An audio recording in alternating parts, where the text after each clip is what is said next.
చేయి పార్టీ సర్కారు కొన్ని పథకాలు అమలు చేసేటందుకు అట్నే రేషన్ కార్డులు ఇందిరమ్మ ఇండ్లు ఈ అన్నిటి మీద గ్రామ సభలు పెడతాంది కదా ఆ గ్రామ సభలలో జనాలు అధికారులకు సుక్కలు చూపిస్తాండ్రు మాకు లేదంటే మాకు లేదని ఎందుకు క్యాన్సిల్ అయిందని అంటే మాదెందుకు క్యాన్సిల్ అయిందని గ్రామ సభలో ఎట్లా చూపిస్తారో చూడురు సుక్కలు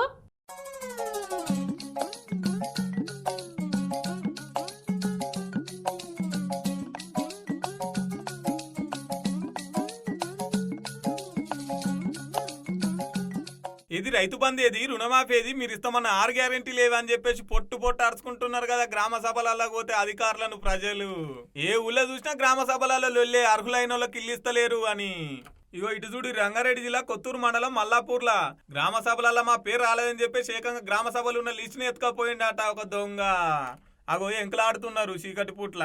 హిందీలో సామెత ఉంది నాచినాయే ఆంగం తేడా అని. అంటే నాకు డాన్స్ రాకపోతే కిందేదో నేల బాగాలేదు అంతా ఒడిదుడుకులున్నాయని ముఖం బాగాలైతే అద్దం బాగా కొట్టుకున్నట్టు గ్రామ సభల్లో ప్రజలు అడుగుతున్న ప్రశ్నలకు మీ దగ్గర సమాధానాలు ఉన్నాయా? ప్రజలు ఏమడుగుతున్నారు?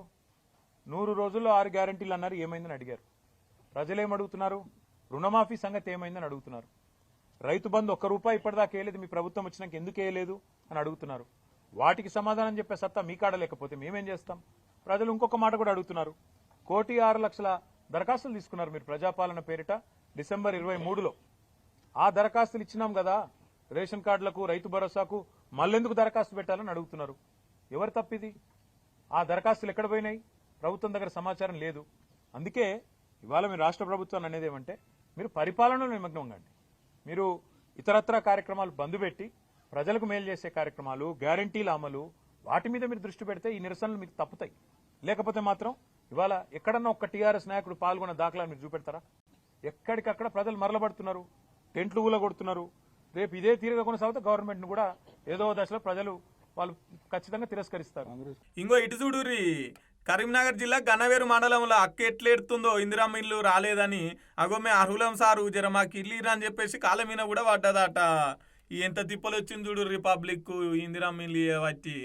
ఇంకో ఇటు మంత్రి ఉత్తమ్ కుమార్ సార్ మాట్లాడుతుండగానే ఈ అక్క ఎట్ల లొల్లి పెట్టుకుంటుందో చూడుర్రి పోలీసు వాళ్ళతోని. అరే ముందుకేమో చేస్తే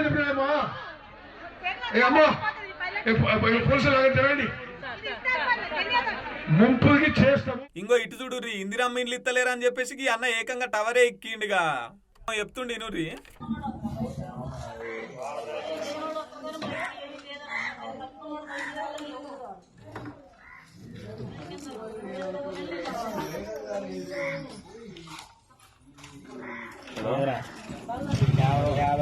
అగో ఇన్నారు కదా ఈ అన్న పేరు పామాటి సీనట. వీళ్ళు ఇంటి ఆమె పేరు మీద 2008 ఇందిరమ్మ ఇండ్లు వస్తే వీళ్ళ గెలవకుండా పక్క పోయింటో లేవలో నకిలీ పత్రాలు పెట్టి ఇల్లు కట్టుకున్నారట. ఇక మొన్న సర్వే కోసం వచ్చే కదా గండ్ల తేలిందట. 15 నెలల నుంచి ఎవ్వరు చెప్పినా కూడా అసలు పట్టించుకుంటలేరట. ఇక అందుకని చెప్పేసి టవర్ ఎక్కిండు పరిష్కారం చేయాలని. ఇంతకీ ముచ్చట ఏరియా జరిగిందంటే ఖమ్మం జిల్లా చింతకాని మండలం వాగిలికొండ మండలంలో అయిందంట. ఇక చూడుర్రి ప్రజలకు ఎంత తిప్పలొస్తుందో.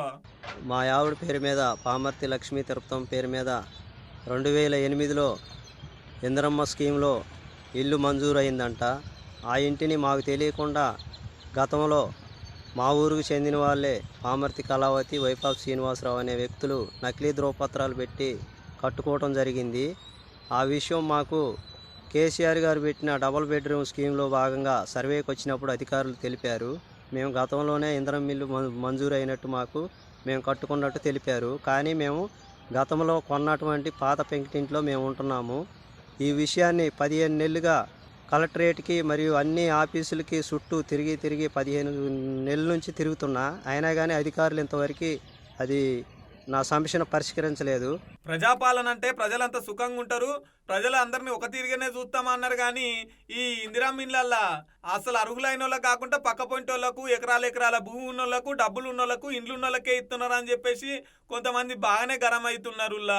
ఇక మొత్తం ముచ్చట తెలవాలంటే కొన్ని రోజులు ఆగాల్సిందే. ఎవరెవరికి ఇండ్లు వస్తాయి ఏడేడ కడుతున్నారు అనేది.